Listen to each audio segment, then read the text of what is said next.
Hi, beautiful and handsome viewers. So here is the glimpse of what happened at the reception. Enjoy watching.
Mrs. Lizelle Ropo Octaco!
Cebu City!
layo may agit kaayo nilalim po ng gastuhod baya pero naagit sila dire para magsuporta sa kuha.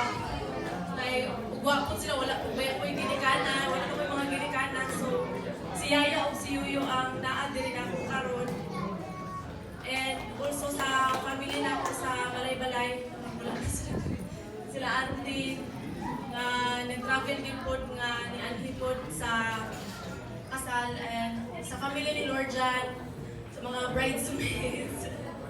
Sila gitna akong mga saligandro po, mga sugo-sugo, mga groomsmen, sa kumangkod, and sa mami ni Lord Jan, sa mga ninangs, sa family ni Lord Jan, nag-travel po dire, mga ninong, mga friends na ako, Rush Media family, si Tin, si Winnie, si Nasa, si Ali. Basta tanan nga, one ako na-mention, Manel, thank you. Oh, Cha-Cha, gusto ko, Cha-Cha, thank you, Cha. Ay, malingan ka, ginawa ko. Nay, thank you, Nay. Yeah, thank you, Tima. You, Auntie Susen, Ma'am Liana, Pauline, Police Love. Basta tanan nga ng travel na nagdahin ginug tayo para mo-ani diri karon. Thank you. And sa papa po ninyo dyan, thank you po. Thank you. Mga totoo, mga bibig, ako Lilberto, ako Jennifer, sorry.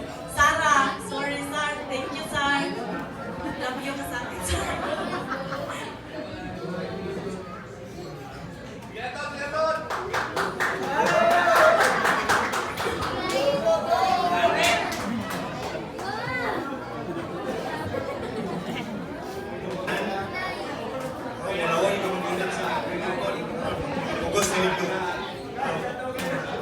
Thank you sa talagang suporta sa akong pamilya, sa asawa, sa mga igagaw, mga ninang-ninong, ako sa taran ng mga coordinator. Thank you kayo sa nahipaw sa sistema.